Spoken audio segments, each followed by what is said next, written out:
అటు కోదాడలో 1 లక్ష, ఇటు హుజూర్ నగర్ లో ఇంకొక లక్ష మెజారిటీనిచ్చి 5,60,000 మెజారిటీ ఈ నల్గొండ గడ్డ మీద నుంచి మీరు ఇచ్చిండ్రు.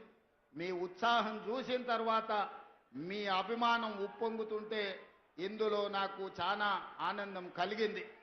ఎందుకంటే ఈ నల్గొండ ప్రాంతం చైతన్యానికి మారు పేరు, ఈ నల్గొండ ప్రాంతం పోరాటాలకు మారు పేరు. అందుకే ఈ గడ్డ మీద నుంచి వచ్చే నాయకత్వం, ఈ గడ్డ మీద నుంచి వచ్చే తీర్పు ప్రజా తీర్పుగా ప్రజలు గమనిస్తుంటారు. అదేవిధంగా ఆనాడు భూమి కోసం, భుక్తి కోసం, విముక్తి కోసం పోరాటాలు జరిగిన తర్వాత శ్రీమతి ఇందిరాగాంధీ గారు గుర్తించారు ఈ దేశ ప్రజలు, ఈ పేదవాళ్ళు ఏం కోరుకుంటున్నారో. ముఖ్యంగా దళితులు, గిరిజనులు, ఆదివాసీలు, బలైన వర్గాలు, మైనారిటీలు ఏమి ఆశిస్తున్నారో, ఏం కోరుకుంటున్నారో ఆలోచన చేసి ఆనాడు శ్రీమతి ఇందిరాగాంధీ గారు ఇచ్చిన నినాదం రోటీ కప్డా ఔర్ మకాన్. రోటీ కప్డా ఔర్ మకాన్ నేపథ్యంలో పేదవాడికి కడుపు నిండా అన్నం పెట్టాలి, ఉండడానికి ఇల్లు ఇవ్వాలి, అదే విధంగా పేదవాడిని ఆదుకోవాలనే నినాదంతో ఇందిరాగాంధీ గారు ఈ తెలంగాణ ప్రాంతంలో 25 లక్షల ఎకరాల భూములను పేదవాళ్లకు పంచిపెట్టింది. అగ్రికల్చర్ సీలింగ్ యాక్ట్ తీసుకొచ్చి దొరల దగ్గర ఉన్న వేలాది ఎకరాల భూములను ప్రభుత్వం తీసుకొని దళితులకు, గిరిజనులకు, ఆదివాసీలకు, బలైన వర్గాలకు అసైన్మెంట్ పట్టాల పేరు మీద 25 లక్షల ఎకరాల భూములను ఇందిరమ్మ పంచిపెట్టింది.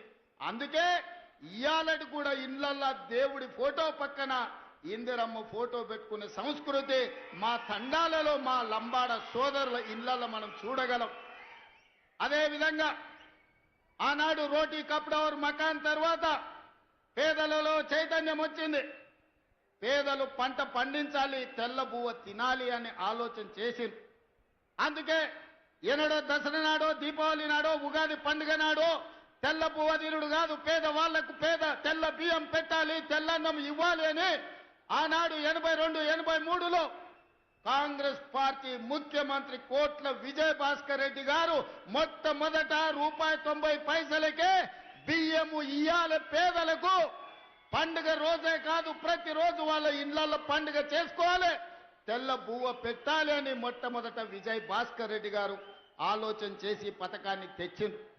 కానీ పథకం అమలయ్యే లోపల ఎన్నికలు వచ్చినాయి. ఎన్నికల్లో అన్న ఎన్టీఆర్ అధికారాన్ని చేపట్టింది. అన్న ఎన్టీఆర్ అధికారాన్ని చేపట్టిన తర్వాత పేదవాళ్ళ ఆకలి తెలిసినోడుగా ఖచ్చితంగా ఈ పథకాన్ని కాంగ్రెస్ ప్రారంభించింది కాబట్టి నిలిపేయాలని ఆలోచన చేయలే. ఆనాడు పెద్దలు జానారెడ్డి గారి సలహా మేరకు, సూచన మేరకు కేవీ సత్యనారాయణరావు గారు లాంటి వాళ్ళు ఈ పథకాన్ని కొనసాగించాలి అని ₹2 కిలో బియ్యం పథకాన్ని ఆనాడు అన్న ఎన్టీఆర్ తీసుకొచ్చి పేదలకు తెల్ల బియ్యం, తెల్లన్నం తినే అవకాశం 83లో కల్పించిండ్రు. ఆనాడు పెద్దలు జానారెడ్డి గారు క్రియాశీలక పాత్ర పోషించిన ఆ కార్యక్రమంలో. ఆ తర్వాత కాలక్రమేణా బియ్యం ఇచ్చుకుంటూ వచ్చినాం, పంటలలో మార్పు వచ్చింది, ప్రజల ఆలోచనలో చైతన్యం వచ్చింది. ఈనాటికి ఆనాడు మొదలుపెట్టిన దొడ్డు బియ్యమే ఈ రోజు సివిల్ సప్లైస్ కార్పొరేషన్ సరఫరా చేస్తుంది. ఈ సందర్భంగా వేదిక మీద ఉన్న పెద్దలకు, ఇక్కడికి వచ్చిన యువకులకు గుర్తు చేయాలి, పేదవాళ్ళ ఆకలి తీర్చడానికి ఆనాడు పబ్లిక్ డిస్ట్రిబ్యూషన్ స్కీమ్, ఈ రోజు మనం ఏదైతే రేషన్ షాపులు అంటున్నామో 1957లో పండిత్ జవహర్లాల్ నెహ్రూ గారు మొట్టమొదట ఈ ప్రాంతంలో ప్రధానమంత్రిగా ఉన్నప్పుడు పేదలకు ఆహార భద్రత కల్పించాలని 70 ఏళ్ల క్రితమే పీడీఎస్ విధానాన్ని కాంగ్రెస్ పార్టీ తీసుకొచ్చింది. ఇవాళ ఆ పౌర సరఫరాల శాఖనే దొడ్డు బియ్యం పథకాన్ని అమలు చేస్తుంది. మేం బాధ్యత చేపట్టిన తర్వాత 2000 పైగా మిల్లర్లు ఉన్నాయి ఈ ప్రాంతంలో. రైసు మిల్లులకు ప్రతిదీ మిర్యాలగూడ, హుజూర్ నగర్, కోదాడ ప్రాంతంలో దేశంలోనే అత్యధికంగా ఒడ్లు పండించే ప్రాంతం. ఇవాళ నల్గొండ జిల్లాలో 12 లక్షల ఎకరాలలో వరి పండిస్తున్నారంటే ఇక్కడి రైతాంగం ఒడ్లు ఎన్ని పండిస్తారో, ఈ రోజు ఈ దేశంలోనే అత్యధికంగా ఒడ్లు పండించే రైతులు ఈ ప్రాంతంలో ఉన్నారు. ప్రభుత్వం ఏర్పడ్డ తర్వాత పెద్దలు ఉత్తమ్ కుమార్ రెడ్డి గారితో మాట్లాడినా. మేము సివిల్ సప్లైస్ కార్పొరేషన్ సమీక్ష చేసినాం. మిల్లర్ల దగ్గర ఆనాటి ప్రభుత్వం 21,000 కోట్ల రూపాయల వడ్లను మిల్లర్ల దగ్గర తాకట్టు పెట్టింది. మిల్లర్లను పిలిచి సమావేశం పెట్టి ప్రభుత్వం 21,000 కోట్ల రూపాయల వడ్లు మీ దగ్గర దాచిపెడితే ఎక్కడునే లెక్క చెప్పుండ్రి, లెక్క చెప్పకపోతే పైసలు కట్టుండ్రి అంటే పైసలు కట్టేటోడు లేడు, వడ్లు ఇచ్చేటోడు లేడు.